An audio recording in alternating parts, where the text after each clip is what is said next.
Lecture du premier livre de Samuel. En ces jours-là, Anne se leva, après qu'ils eurent mangé et bu à Silo.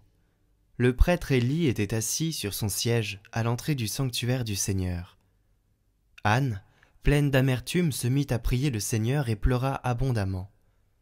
Elle fit un vœu en disant « Seigneur de l'univers, si tu veux bien regarder l'humiliation de ta servante, te souvenir de moi, ne pas m'oublier, et me donner un fils.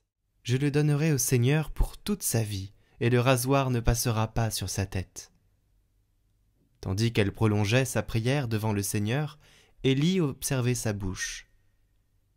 Anne parlait dans son cœur. Seules ses lèvres remuaient, et l'on n'entendait pas sa voix. Élie pensa qu'elle était ivre, et lui dit « Combien de temps vas-tu rester ivre? Cuve donc ton vin. » Anne répondit « Non, mon Seigneur, je ne suis qu'une femme affligée. Je n'ai bu ni vin ni boisson forte. J'épanche mon âme devant le Seigneur.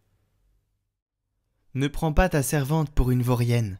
C'est l'excès de mon chagrin et de mon dépit qui m'a fait prier aussi longtemps. » Élie lui répondit « Va en paix, et que le Dieu d'Israël t'accorde ce que tu lui as demandé. » Anne dit alors « Que ta servante trouve grâce devant toi. » Elle s'en alla, elle se mit à manger, et son visage n'était plus le même. Le lendemain, Elkana et les siens se levèrent de bon matin.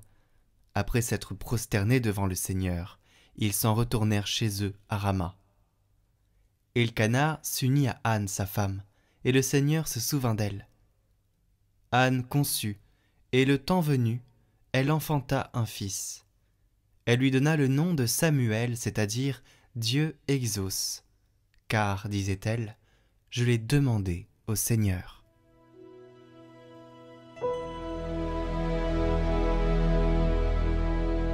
Mon cœur exulte à cause du Seigneur, il donne le salut.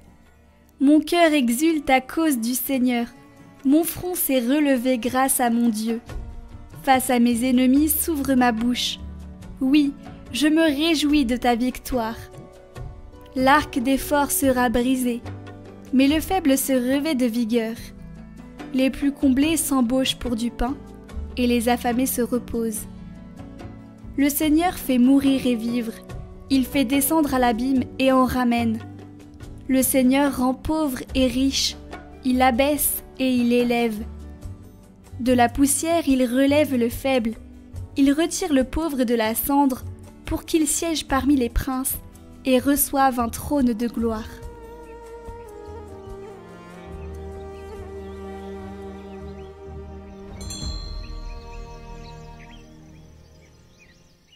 Évangile de Jésus-Christ selon saint Marc.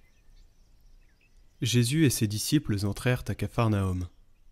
Aussitôt, le jour du sabbat, il se rendit à la synagogue et là, il enseignait. On était frappé par son enseignement, car il enseignait en homme qui a autorité, et non pas comme les scribes. Or, il y avait dans leur synagogue un homme tourmenté par un esprit impur, qui se mit à crier « Que nous veux-tu, Jésus de Nazareth? Es-tu venu pour nous perdre? Je sais qui tu es le Saint de Dieu. » Jésus l'interpella vivement.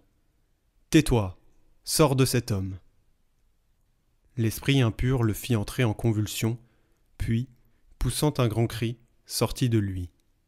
Ils furent tous frappés de stupeur et se demandaient entre eux « Qu'est-ce que cela veut dire? Voilà un enseignement nouveau donné avec autorité.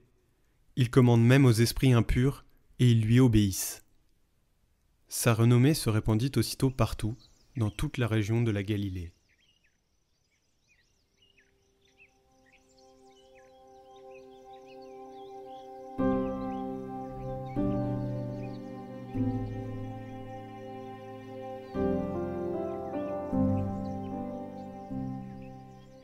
Commentaire de Baudouin de Ford.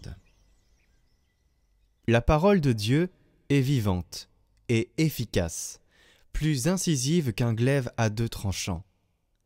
Toute la grandeur, la force et la sagesse de la parole de Dieu, voilà ce que l'apôtre montre par ces mots à ceux qui cherchent le Christ. lui qui est la parole, la puissance et la sagesse de Dieu. Quand on proclame cette parole, la voix qui la prononce donne à une parole extérieurement audible la puissance de sa parole intérieurement perçue. Dès lors, les morts ressuscitent, et ce témoignage fait surgir de nouveaux enfants d'Abraham. Elle est donc vivante, cette parole, vivante dans le cœur du Père, vivante sur les lèvres du prédicateur, et vivante dans les cœurs remplis de foi et d'amour. Et puisque c'est une parole vivante, nul doute qu'elle ne soit aussi efficace. Elle agit avec efficacité dans la création du monde, dans son gouvernement et dans sa rédemption. Qu'est-ce qui pourrait être plus efficace ou plus fort? Qui dira les prouesses du Seigneur? Qui fera entendre toute sa gloire? L'efficacité de cette parole se manifeste dans ses œuvres, elle se manifeste aussi dans la prédication, car elle ne vient jamais sans effet, mais elle profite à tous ceux à qui elle est envoyée. La parole est donc efficace, et plus pénétrante qu'une épée à 2 tranchants, quand elle est reçue avec foi et amour. En effet, qu'est-ce qui serait impossible pour celui qui croit? Et qu'est-ce qui serait difficile pour celui qui aime?